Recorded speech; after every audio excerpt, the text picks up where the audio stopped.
আসসালামু আলাইকুম সবাইকে। আজকে মূলত আমরা আবার কেমিস্ট্রির একটা ছোট্ট একটা ভিডিও, যেখানে আমরা কিছু ইন্টারেস্টিং ফ্যাক্ট বা কেমিস্ট্রির কিছু তথ্য নিয়ে আলোচনা করব, যেগুলি তোমরা জানো না অথবা যেগুলি তোমাদের কাছে কঠিন মনে হয়। তো আমরা সবাই ছোটবেলা থেকে ক্লাস 8 বা 9 10 এই ক্লাসে উঠে আমরা সবসময় শুনে থাকি যে যারা নিষ্ক্রিয় গ্যাস আছে, মানে গ্রুপ 18, এরা নাকি কখনোই যৌগ গঠন করে না। এদেরকে নিষ্ক্রিয় গ্যাস বলা হচ্ছে কেন? তার কারণ কি, এরা যৌগ গঠন করে না। তো এটা কি আসলেও সত্যি, নাকি মানে ব্যাপারটা হলো কেউ কি যৌগ গঠন করে না, বা করলেও কারা কারা করে?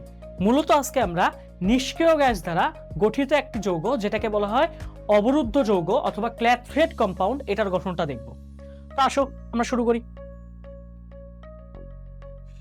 আমরা মূলত আজকে যেটা দেখবো সেটাকে বলা হচ্ছে ক্ল্যাথ্রেট কম্পাউন্ড।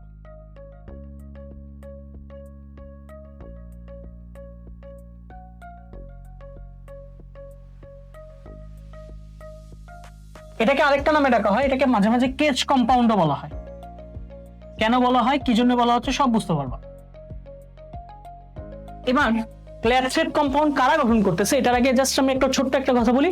আমাদের গ্রুপ 18 এর মৌল কারা? গ্রুপ 18 মৌলের কথা যদি বলি আমি,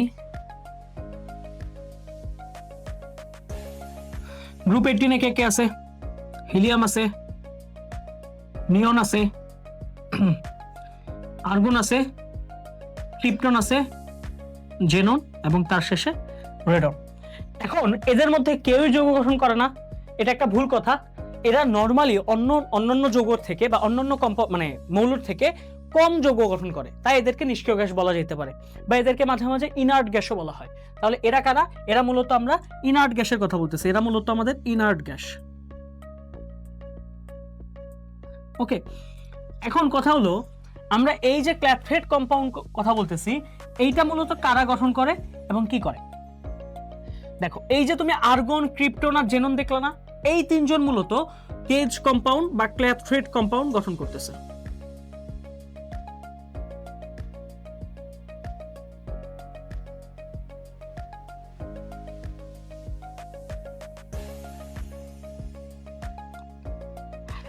এই তিনজন হলো মূলত আমাদের ক্ল্যাথ্রেট কম্পাউন্ড বা কেজ কম্পাউন্ড গঠন করতেছে।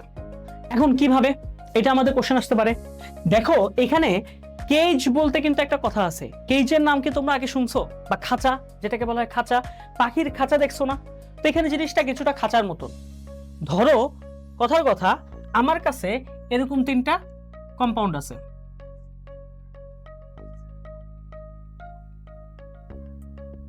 ধরো এরা নিজেদের মধ্যে কোনো একটা বন্ধনে আবদ্ধ। এখন এর মাঝখানে এসে অন্য কোনো একটা যৌগ এক্স, ধরো এই 3টা কম্পাউন্ড একে অপরের সাথে কোনো একটা বন্ধন দ্বারা আবদ্ধ, এবং তার মাঝখানে এসে এক্স নামক একটা মৌল এখানে বসে বললো। তাহলে দেখো তো, এইটা কি পাখির মতন খাঁচার মধ্যে, পাখির খাঁচার মধ্যে বা কেজের মতন আটকে গেল না? তাহলে এটাই হলো মূলত আমাদের ক্ল্যাথ্রেট কম্পাউন্ডের একটা ডেমো বলতে পারো। এখন এটার মধ্যে এই যে বাইরের 3জন আছে, এদেরকে বলা হচ্ছে মূলত হোস্ট। এদেরকে কি বলা হচ্ছে? এদেরকে বলা হচ্ছে হোস্ট। আর এই যে ভিতরে এক্স আছে, মানে যে এলিমেন্টটা ভিতরে ঢুকছে, এটাকে মূলত বলা হচ্ছে গেস্ট। ঠিক আছে? তো ক্ল্যাথ্রেট কম্পাউন্ডটা মূলত এরকম ভাবেই গঠন হচ্ছে। এবার আমরা একটা রিয়েল লাইফের উদাহরণ দিই, যেখানে আমরা দেখতে পারবো ক্ল্যাথ্রেট কম্পাউন্ড ক্রিয়েট হচ্ছে।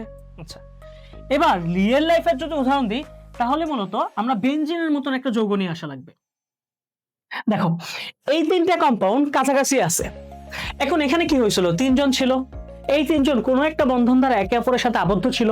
তো এখানেও না প্রায় সিমিলার জিনিসটাই হবে। দেখো, এইখানে এই যে 3টা কম্পাউন্ড আছে, এরা দেখো, এখানে হাইড্রোজেনের সাথে অক্সিজেন ছোট্ট একটা বন্ধনে আবদ্ধ হবে, আবার এই হাইড্রোজেনের সাথে এই অক্সিজেন একটা বন্ধনে আবদ্ধ হবে, আবার এই হাইড্রোজেনের সাথে অক্সিজেন একটা বন্ধনে আবদ্ধ হবে। এখন এই যে বন্ধনটা হলো, এটাকে আমরা কি নাম দিই? এইটাকে বলা হয় মূলত হাইড্রোজেন বন্ধন বা এইচ বন্ড বা হাইড্রোজেন বন্ড। এখন হাইড্রোজেন বন্ধনের কথা তোমরা হয়তো বা শুনে থাকবে, তোমরা যখন ডিএনএ পড়বা তখন দেখবা ডিএনএ এর মধ্যেও কিন্তু হাইড্রোজেন বন্ধন থাকে। এটা মূলত কাদের মধ্যে হয়? হাইড্রোজেন, তার সাথে ফ্লোরিন, অক্সিজেন, নাইট্রোজেনের সাথে হয়। তাহলে হাইড্রোজেন বন্ধন কার কার সাথে হয়? হাইড্রোজেনের সাথে, হাইড্রোজেন প্লাস ফ্লোরিন অথবা অক্সিজেন অথবা নাইট্রোজেন, এই 3জনের সাথে। এটা কিন্তু তোমাদের 9-10 এর জন্য একটা নিউ তথ্য। তোমাদের 9-10 এ কিন্তু হাইড্রোজেন বন্ধন নিয়ে ওইভাবে কথাবার্তা বলা নেই। ওকে, আচ্ছা এবার কথা হলো এই যে এখানে হোস্ট হিসেবে বা এখানে হোস্ট হিসেবে আছে কে, এই তিনটা কম্পাউন্ড। আচ্ছা এরা হলো মূলত কি, এরা হলো মূলত আমাদের কাছে এখানে হোস্ট। এই যে আমি যে উপরে হোস্টের কথা বললাম, এই কম্পাউন্ডগুলি হলো হোস্ট। আমি কস লিখলাম কেন? এবার এই কম্পাউন্ডগুলির মধ্যেই অন্য একটা কম্পাউন্ড এসে বসে পড়বে। মূলত এখানে ভিতরে আসে হলো আমাদের নিষ্ক্রিয় গ্যাস দ্বারা গঠিত একটা যৌগ, যেটা হলো আর্গন। এখানে আর্গন এসে বসে, ঠিক আছে। তো এইটাকে, এই যে আর্গন আছে, আর্গন মূলত এখানে কি হিসেবে কাজ করতেছে? এই উপরে যে কথা বলা হয়েছিলাম, আর্গন মূলত এখানে গেস্ট হিসেবে কাজ করতেছে। এখানে গেস্টকে, গেস্ট হলো আমাদের আর্গন। এই যে আমাদের আর্গন হলো এখানে গেস্ট। ওকে, এখন কথা হলো দেখো এই কম্পাউন্ডটা বুঝছো, তাহলে এটাকেই মূলত বলা হচ্ছে কি ক্ল্যাথরেট কম্পাউন্ড। এটাকেই মূলত বলা হচ্ছে কি ক্ল্যাথরেট কম্পাউন্ড। আমি একটু এই স্লাইডটা একটু কপি করি, দাঁড়াও। আচ্ছা এটা গেল ক্ল্যাথরেট কম্পাউন্ড। এখন এটাকে কি বলা হয়? এটার নাম হলো আর্গন কুইনল ক্ল্যাথরেট। ঠিক আছে, এটাকে বলা হয় আর্গনের ক্ল্যাথরেট কম্পাউন্ড বা আর্গন কুইনল ক্ল্যাথরেট।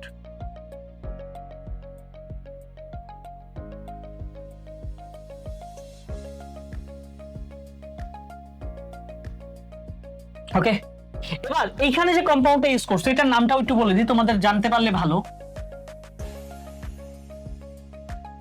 এই যে দেখো এখানে বেনজিনের মতন একটা ছিল এবং তার দুই হাতে এরকম ভাবে দুটো ওয়েজ মূলক ছিল।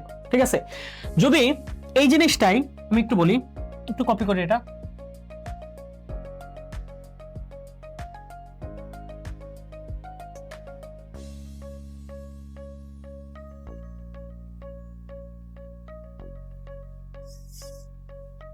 দেখো যদি এই জিনিসটা এভাবে থাকতো তখন এটাকে বলা হতো ফেনল।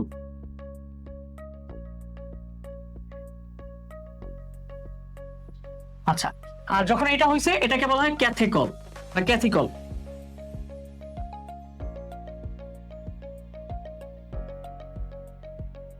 ঠিক আছে, আচ্ছা আর যখন এখানে দুইটা ওয়েজ আসে তখন এটাকে বলা হচ্ছে কি ক্যাথেকল। ওকে, তাহলে এখানে মূলত কি হচ্ছে, তিনটা ক্যাথেকল আসে একে অপরের সাথে যুক্ত হচ্ছে এবং তার মাঝখানে এসে আর্গন মূলত এখানে বসে যাচ্ছে। এটাকে বলা হচ্ছে আর্গন কুইনল ক্ল্যাথরেট। এটা আমাদের আগে ইন্টারে পড়ানো হতো, কিন্তু ইন্টারের বইগুলি থেকেও এখন উঠাই দেওয়া হয়েছে। তো যদিও এটা ইন্টারের একবার পরীক্ষা আসা করছেন, এই ঢাকা বোর্ড 2025 সালে আসা করছেন, তো এইচএসসি শিক্ষার্থীর জন্য এটা খুব গুরুত্বপূর্ণ, এসএসসিতেও গুরুত্বপূর্ণ তাদের জন্য যারা একটু অ্যাডভান্স জানতে চাও বা যাদের জানতে ভাল লাগে। ঠিক আছে, তো এরকম ইন্টারেস্টিং ফ্যাক্টস জানতে হলে বা বিভিন্ন টপিক জানতে হলে অবশ্যই পত্রিকার সাথে যুক্ত হও এবং নিচে অবশ্যই লাইক, কমেন্ট, শেয়ার করবে। ওকে, আসসালামু আলাইকুম সবাইকে।